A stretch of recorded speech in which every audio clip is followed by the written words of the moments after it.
Pada kesempatan kali ini, kami dari kelompok 9 akan mempresentasikan materi terkait tentang penentuan harga pelayanan publik.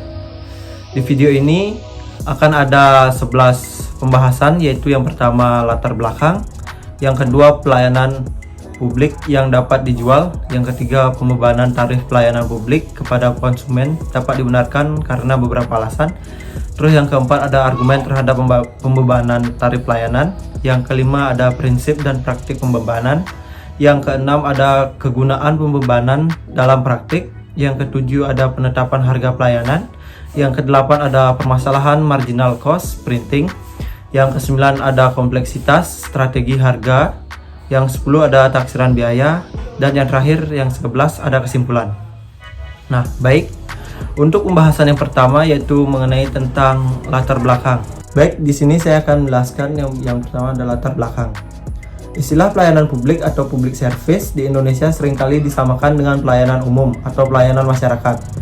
Pelayanan publik adalah kegiatan atau rangkaian kegiatan dalam rangka pemenuhan kebutuhan pelayanan sesuai dengan peraturan perundang-undangan bagi setiap warga negara dan penduduk atas barang, jasa, dan pelayanan administratif yang disediakan oleh penyelenggara pelayanan publik, di mana dikatakan bahwa ada 4 unsur dalam pelayanan publik.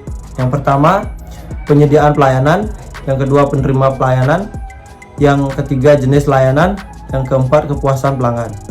Undang-Undang Nomor 25 Tahun 2009 tentang Pelayanan Publik mengamanatkan bahwa pelayanan publik adalah kegiatan atau rangkaian kegiatan dalam rangkaian pemenuhan kebutuhan pelayanan sesuai dengan peraturan perundang-undangan bagi setiap warga negara dan penduduk atas barang, jasa, dan pelayanan. Salah satu tugas pokok pemerintah adalah memberikan pelayanan kepada masyarakat, public service.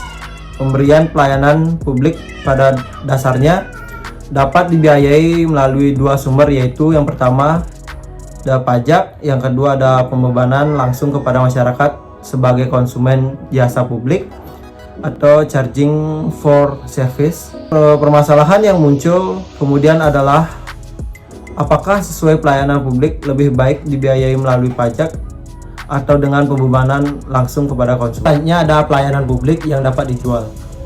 Dalam memberikan pelayanan publik, pemerintah dapat dibenarkan menarik tarif untuk pelayanan tertentu, baik secara langsung atau tidak langsung, melalui perusahaan publik milik pemerintah. Misalnya penyediaan air bersih, transportasi publik, jasa pos dan telekomunikasi, energi dan listrik, perumahan rakyat, fasilitas rekreasi atau pariwisata, pendidikan, jalan tol, irigasi, jasa pemadam kebakaran, pengelolaan sampah, pelayanan kesehatan. Pembahasan selanjutnya yaitu pembebanan tarif pelayanan publik kepada konsumen dapat dibenarkan karena beberapa alasan, yaitu yang pertama adanya barang privat versus barang publik. Yang kedua, efisiensi ekonomi. Yang ketiga, prinsip keuntungan. Yang pertama, adanya barang privat versus barang publik.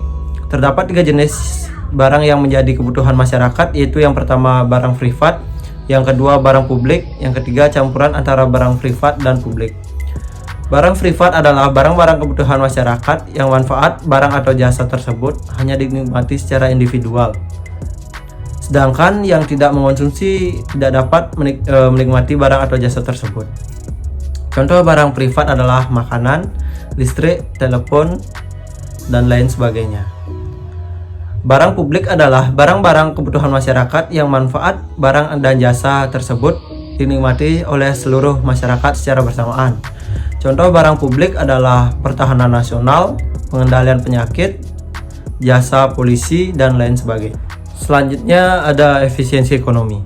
Ketika setiap individu bebas menentukan berapa banyak barang atau jasa yang mereka ingin konsumsi, mekanisme harga memiliki peran penting dalam mengalokasikan sumber daya melalui yang pertama, pendistribusian permintaan. Siapa yang mendapatkan manfaat paling banyak, maka ia yang akan membayar lebih banyak pula. Yang kedua, pemberian insentif untuk menghindari pemborosan. Yang ketiga, pemberian insentif pada supplier berkaitan dengan skala produksi.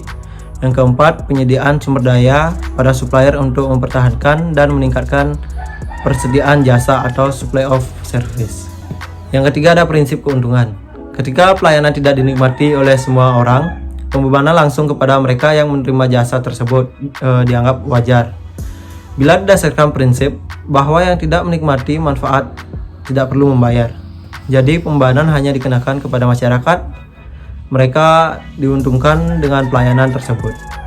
Pembebanan tarif pelayanan publik pada dasarnya juga menguntungkan pemerintah karena dapat digunakan sebagai salah satu sumber penerimaan pemerintahan.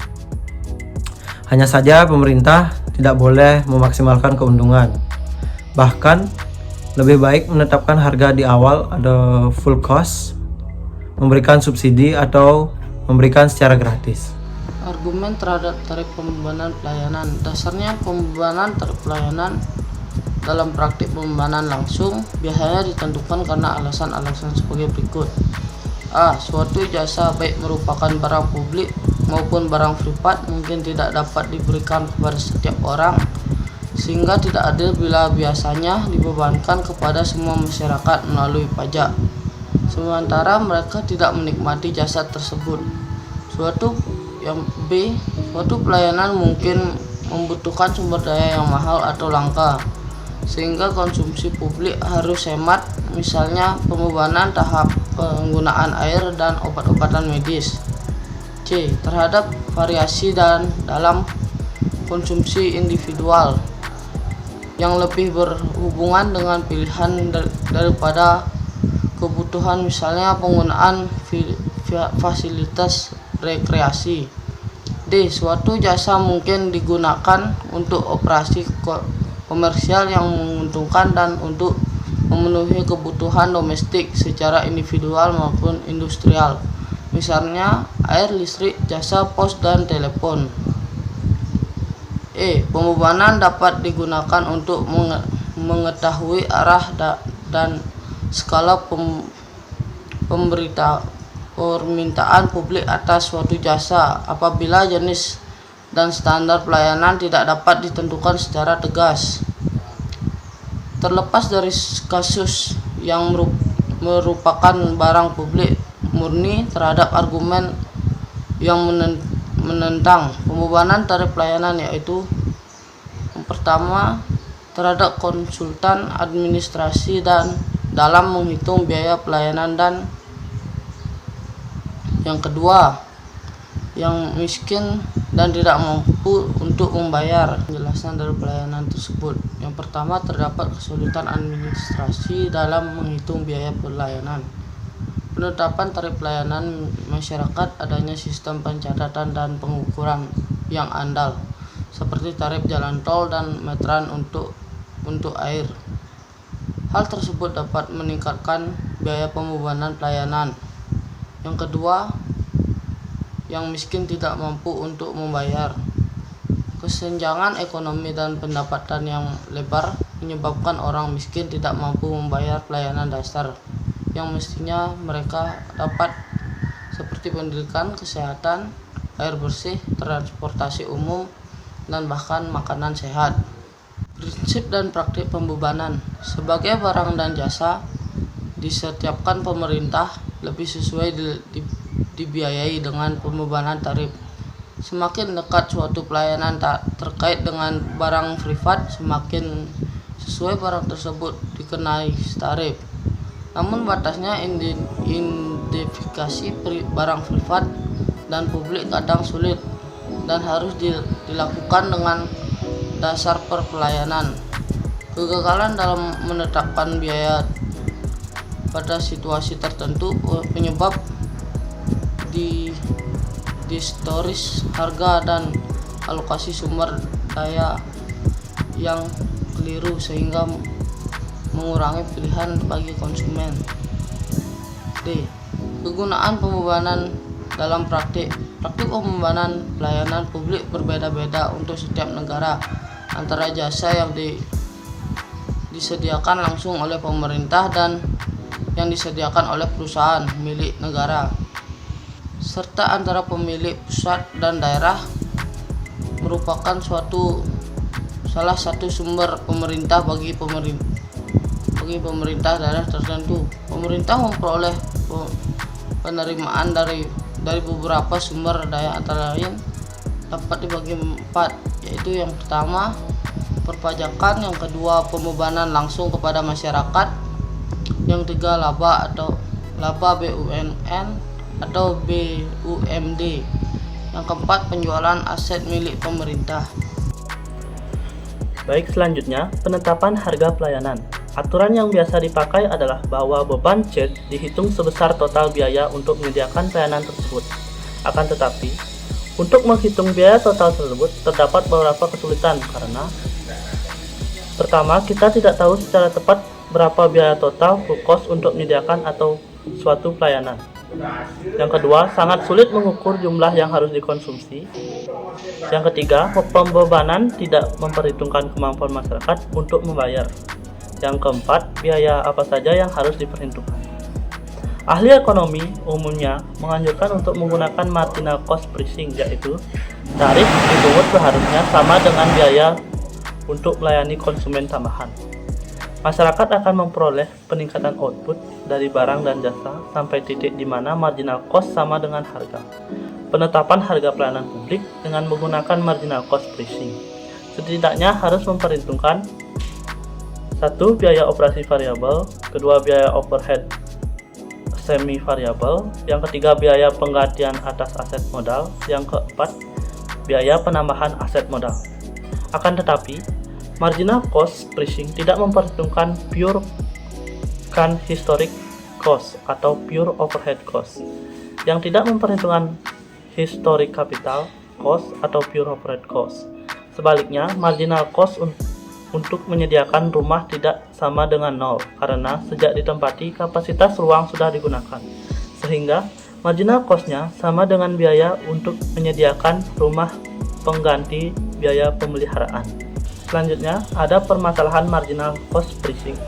Penggunaan marginal cost pricing memiliki beberapa permasalahan antara lain: yang pertama, sulit untuk memperhitungkan secara tepat marginal cost untuk jasa tertentu. Dalam praktik, kadang biaya rata-rata digunakan sebagai pengganti, walau hal ini juga menyimpang dari syarat ekonomis dan efisiensi.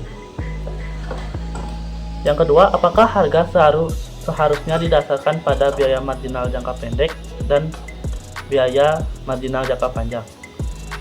Dalam kasus penyediaan air, akan timbul suatu titik ketika marginal consumer memerlukan pabrik baru. Marginal cost pricing bukan berarti full cost recovery. Yang keempat, konsep kewajaran digunakan untuk menunjukkan hanya mereka yang menerima manfaat yang membayar. Semua konsumen membayar sama tanpa memandang perbedaan biaya dalam menyediakan pelayanan tersebut.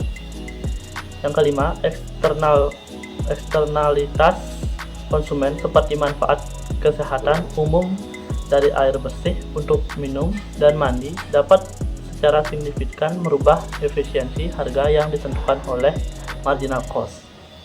Yang keenam, pertimbangan ekuitas masyarakat yang kaya membayar lebih paling tidak untuk jasa seperti air. Selanjutnya ada kompleksitas strategi harga. Yang pertama, two-part tarif. Banyak kepentingan publik dipungut dengan two-part tarif, yaitu fixed charge untuk menutup biaya overhead atau biaya infrastruktur, dan variable charge didasarkan besarnya konsumsi. Yang kedua, big load tarif.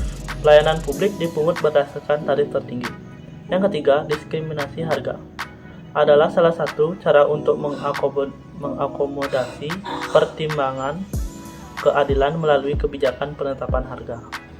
Yang keempat, full cost recovery. Harga pelayanan didasarkan pada biaya penuh atau biaya total untuk menghasilkan pelayanan. Yang kelima, harga di atas marginal cost. Dalam beberapa kasus sengaja ditetapkan harga di atas marginal cost. Yang terakhir ada taksiran biaya. Penentuan harga dengan teknik apapun yang digunakan pada dasarnya adalah mendasarkan pada usaha penaksiran biaya secara akurat. Hal ini melibatkan pertimbangan sebagai berikut. Yang pertama, opportunity cost untuk staff. Yang kedua, biaya peluang modal. Yang ketiga, accounting price untuk input ketika harga pasar tidak menunjukkan value to society. Yang keempat, proposal inflasi. Pelayanan aplikasi menyebabkan unit kerja harus biaya yang akurat agar dapat mengestimasi marginal cost, sehingga dapat ditetapkan harga pelayanan yang tepat. Digunakan MC pricing atau tidak. Yang jelas harus ada kejelasan kebijakan harga yang tepat mampu menunjukkan biaya secara akurat dan mampu mengidentifikasi skala subsidi publik. Jadi kesimpulannya, penyediaan pelayanan publik dapat dibiayai melalui sumber daya, yaitu pajak dan pembebanan langsung kepada masyarakat sebagai konsumen jasa publik. Pembebanan tarif dilakukan karena alasan efisiensi ekonomi, untuk memperoleh keuntungan, dan karena adanya barang privat dan barang publik yang perlu diatur penggunaan secara profesional dan memenuhi atas keadilan. Pembebanan pelayanan untuk merupakan salah satu sumber penerimaan bagi pemerintah selain pajak, penjualan aset pemerintah, utang dan laba, BUMN atau BUMD. Masalah utama dalam pembebanan pelayanan publik adalah melakukan beberapa harga yang harus dibebankan. Oleh karena itu, perlu ditemukan metode terbaik untuk menetapkan harga pelayanan publik. Baik, sekian video presentasi dari kelompok kami. Jika ada salah kata baik disengaja ataupun tidak disengaja, mohon dimaafkan. Terima kasih.